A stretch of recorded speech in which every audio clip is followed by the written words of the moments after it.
That's Carnitas. Carne. carne is beef, but this is pork.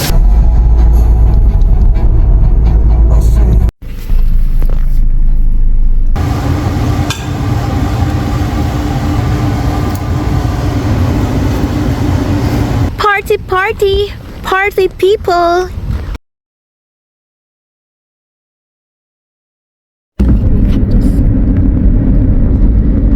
Wow, Maria, firework. Yeah, we're on the bridge. Hi guys! So, kakauwi ko lang guys, galing sa bahay nila ni Megan at ni David. Siguro 3 nights ba ko dun kasi from Thursday until Sunday. Tapos Sunday, nandito umuwi na ako guys, sinatid ako ni Megan. So, nag-hangouts ako dun kasama ng mga kids, tsaka nag-enjoy ako sa sa family day nila ni Megan, family reunion nila. Sobrang dami nilang family. Grabe. Pero ang saya-saya, tapos ang dami lang mga activities. Basta sobrang nakaka-enjoy sila, nakaka-enjoy yung kanilang family gathering nila. So ngayon, wala pa rin sila ni Pam and ni Lyle kasi nasa trip sila guys. Papauwi pa lang sila ngayong araw na ito. Siguro mamaya pa yun, mga hapon siguro darating yun or tanghali, hindi ko alam. So, kasi tanghali na, naglinis na rin ako ng kwarto namin at iba-ibang mga dala ko na galing St. Clouds. So, nagugutom ako at meron akong leftover pa ditong steered rice. Favorite ko siya. Galing pa ito sa friend nila ni Pam and ni Lyle. Nag-swimming kami doon at gumawa sila ng stir-fried. Ang dami. So, ayun, alam mo naman, rice is life. So, ito yung madalas na kinakain-kain ko kapag nagugutom ako. Brunch. Dito hindi uso dito guys yung siguro depende sa iyo kung gusto mong kumain sa umaga, pero dito ay parang uso dito yung brunch, breakfast and lunch. Pinagsama na. Yun kasi parang ang busy ng mga tao dito. Yan lang.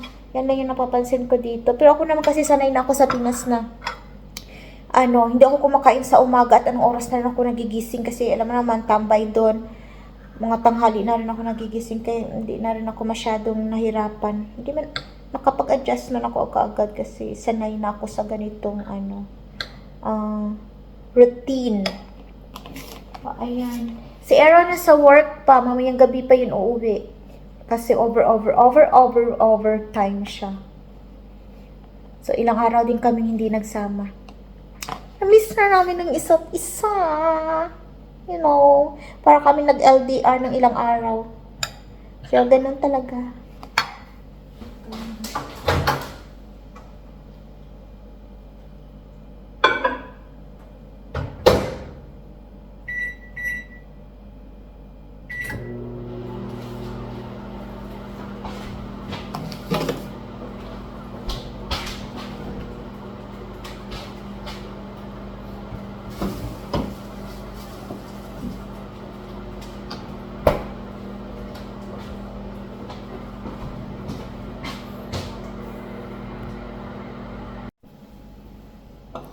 Kain tayo guys. Stir-fried. Stirred rice. Gusto ko ito.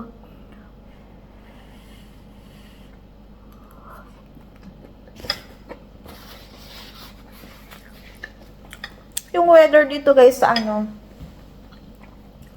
sa Minnesota, para siya, paiba-iba. Minsan, bigla na lang aaraw, tapos bigla na lang didilim, tapos uulan. Pero, laging yung climate nila, yung weather nila dito malamig. No need na mag-electric fan or aircon kasi malamig na dito, guys.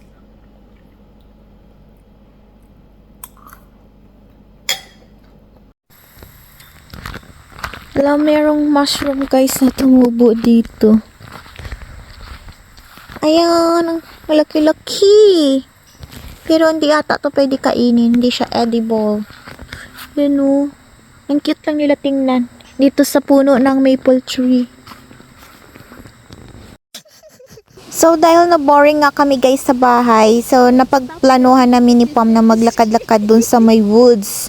Ay, nagtatawanan nga kami dito kasi parang na-curious siya kasi yung nag-iisang ferns, nag-iisang dahon lang yung gumagalaw, yan pala may squirrel. Akala namin merong something. So, ganito guys yung ginagawa naming dalawa. Parang ito na rin yung bonding moments namin. Naglalakad kaming dalawa sa woods or kung saan saang park. Maliban sa exercise na rin guys, nakakawala din ng stress. The car just died again. That's what happened.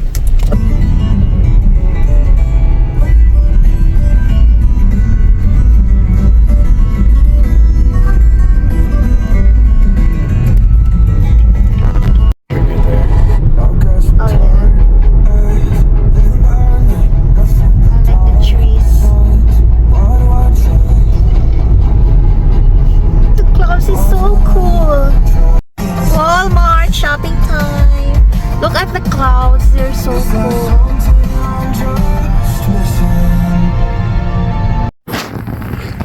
We'll buy some more drinks. Preparing for our party. Party, party, party people. Whoop, whoop, whoop.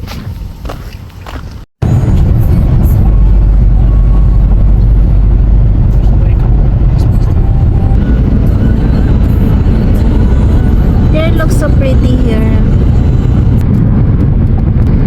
Lake. There's pond.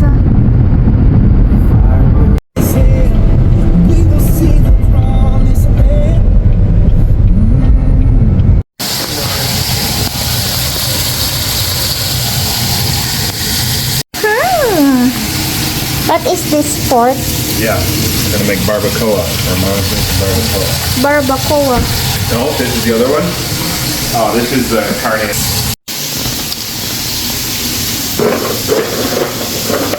These cinnamon sticks are very large.